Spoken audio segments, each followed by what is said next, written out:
আজকের বারুইপুরে এনকাউন্টার হয়েছে, গ্রেপ্তার করেছিল যাদের মধ্যে একজনকে। কিন্তু এই এনকাউন্টারের ফলে অনেক জায়গায় মিশ্র প্রতিক্রিয়াও হচ্ছে।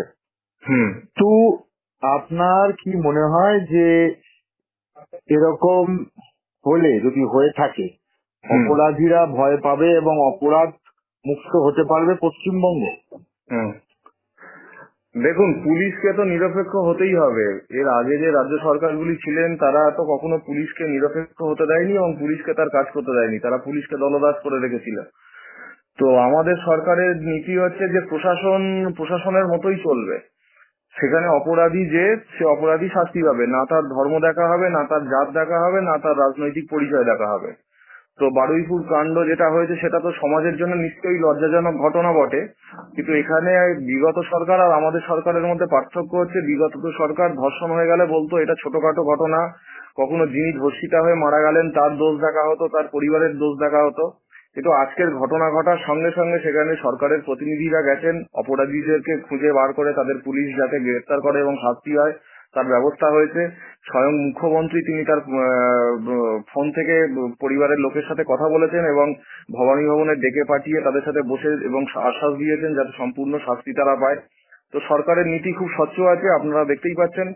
তো যে অপরাধীরা ধরা পড়েছিলেন, আমার কাছে যা খবর আছে, সেই অপরাধীদেরকে নিয়ে ঘটনার পুনর্নির্মাণের জন্য সম্ভবত পুলিশ ওখানে আবার ইন্সপেকশন করতে গিয়েছিলেন তদন্তের স্বার্থে।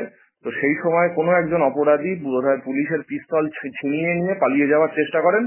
তো পুলিশ আত্মরক্ষার্থে এবং শান্তি শৃঙ্খলাকে বজায় রাখবার জন্য পুলিশের যেটা মনে হয়েছে, যেটা তাদের কর্তব্য, তাদের যেটা নিয়ম, তারা চালিয়েছে। সেখানে এনকাউন্টার একজন হয়েছেন।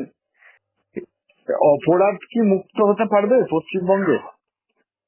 অপরাধ তো একটা মানসিকতা, অপরাধের কোনো নির্দিষ্ট সীমা হয় না। সরকার আইন দিয়ে, পুলিশ প্রশাসন দিয়ে অপরাধকে একটা লেভেল পর্যন্ত কন্ট্রোলে আনতে পারে এবং সরকার সেটা করবে, কিন্তু সার্বিকভাবে এই যে মেয়েদের প্রতি যে অত্যাচার, এটা একটা সামাজিক ব্যাধি।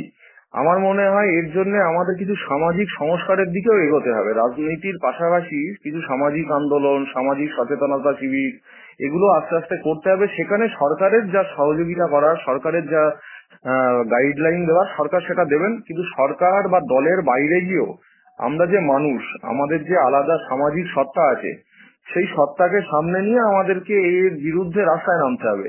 জনগণের মধ্যে একটা জনসচেতনতা তৈরি করতে হবে। তাহলেই আমার মনে হয় বিষয়টা পুরোপুরি সমাধানের দিকে এগোবে।